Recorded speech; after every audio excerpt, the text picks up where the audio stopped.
Nama Rosida Vignesvari kini ikut menjadi sorotan publik setelah konflik panas antara suaminya Yaimim dengan Nurul Sahara terus bergulir dan menyedot perhatian netizen yang budiman.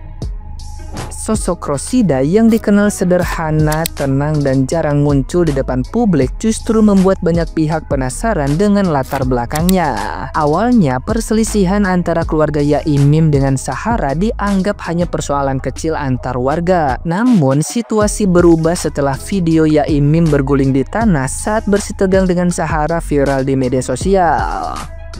Potongan video itu menimbulkan stigma negatif seolah Yaimim berpura-pura sakit. Padahal persoalan bermula dari teguran soal penggunaan jalan umum yang sebagian merupakan tanah wakaf darinya. Perselisihan itu kian meluas hingga membuat Yaimim dinonaktifkan dari UIN Malang, diusir dari rumahnya bersama Rosida, dan saling lapor di kepolisian terkait dugaan pelanggaran ITE. Namun, fakta baru yang terungkap kemudian menyebutkan bahwa tanah yang dipakai Sahara untuk parkir mobil rental memang tanah wakaf milik Yaimim. Hal ini mengubah opini publik yang sebelumnya menghujat menjadi lebih banyak memberi dukungan pada Yaimim dan Rosida.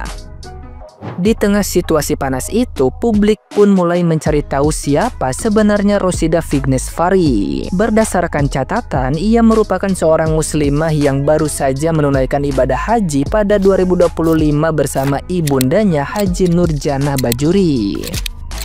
Dalam dunia akademik, ia pernah menempuh pendidikan statistika di Universitas Brawijaya serta memiliki pengalaman kerja sebagai pimpinan cabang Bank Muamalat Probolinggo. Selain mendampingi suami dalam dakwah, Rosida juga dikenal gemar membuat roti dan aktif berbagi di media sosial. Dari pernikahannya dengan Yaimim, pasangan ini dikaruniai seorang putri bernama Tata. Nah, gimana nih menurut netizen yang terhormat? Silahkan berkomentar ya. Oke Mbak, update terbaru per tanggal 29 September. Ini postingan Ibu Ros.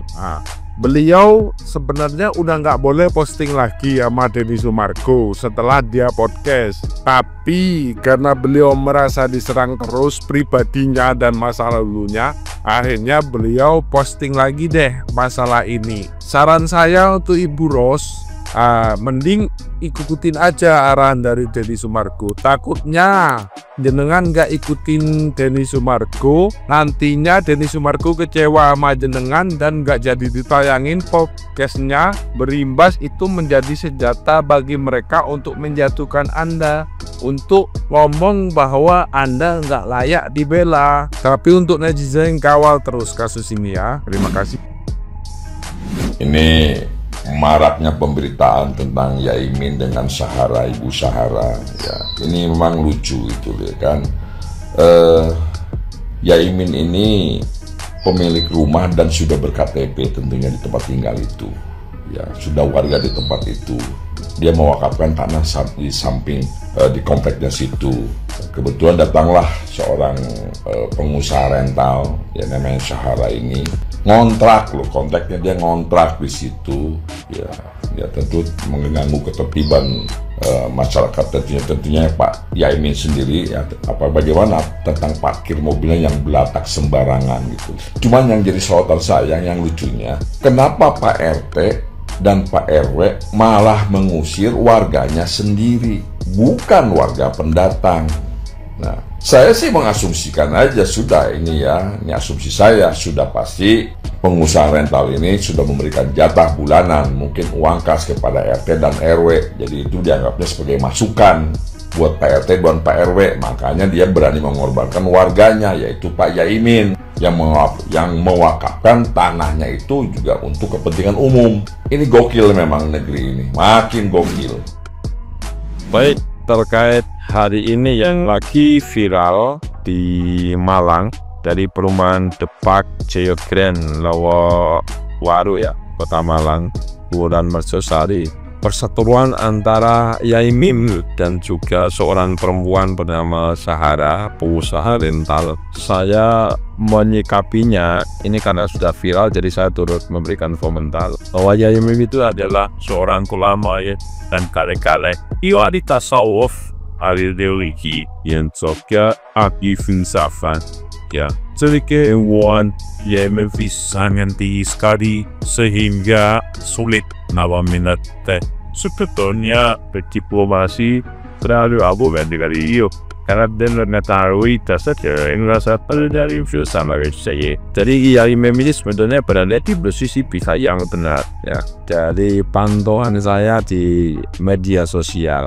Beliau adalah ulama, beliau adalah teladan yang baik. Semoga Imam sehat selalu dan diberikan usia yang panjang sehingga bisa mencerdaskan kehidupan berbangsa dan bernegara dan memberikan pencerahan kepada masyarakat di Indonesia. Sukses dan tetap semangat ya Imam. Insya Allah panjenengan akan gabe undang untuk mengisi kajian di majelis kami.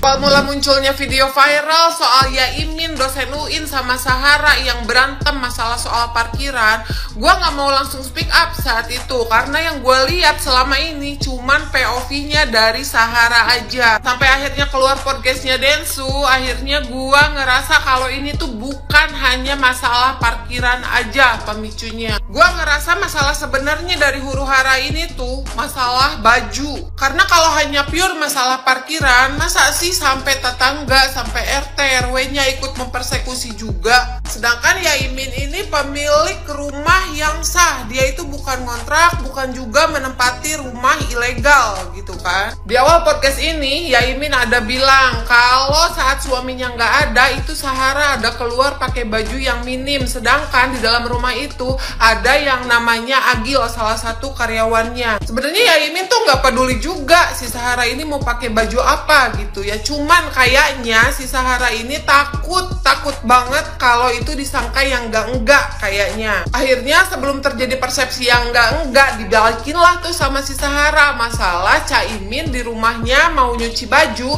pakai celana pendek dan diteriakin cabul. Lu ngerti maksud gua nggak? Daripada diteriakin duluan, mending neriakin orang duluan gitu loh. Yang gua tangkep ya. Karena kalau hanya sekedar masalah parkir, ini sebenarnya udah clear gitu kan. Dari waktu si Pak Imin ini nyiapin lahan yang di depannya itu, yang diberesin, yang dia habis 12 juta buat beberes tempat itu.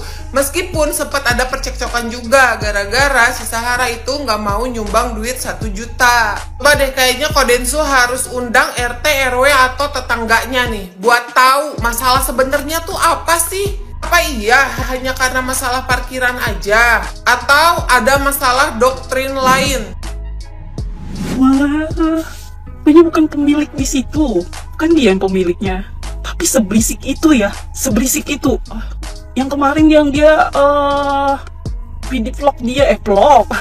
video dia buat seolah-olah dia dilecehin itu benar atau enggak? Itu kalau nggak benar bisa masuk pencemaran nama baik tuh. Seharusnya Pak dosennya harus ini ya. Sebenarnya banyak ya pasal berlapis seharusnya dia masuk ke karangan rumah ya.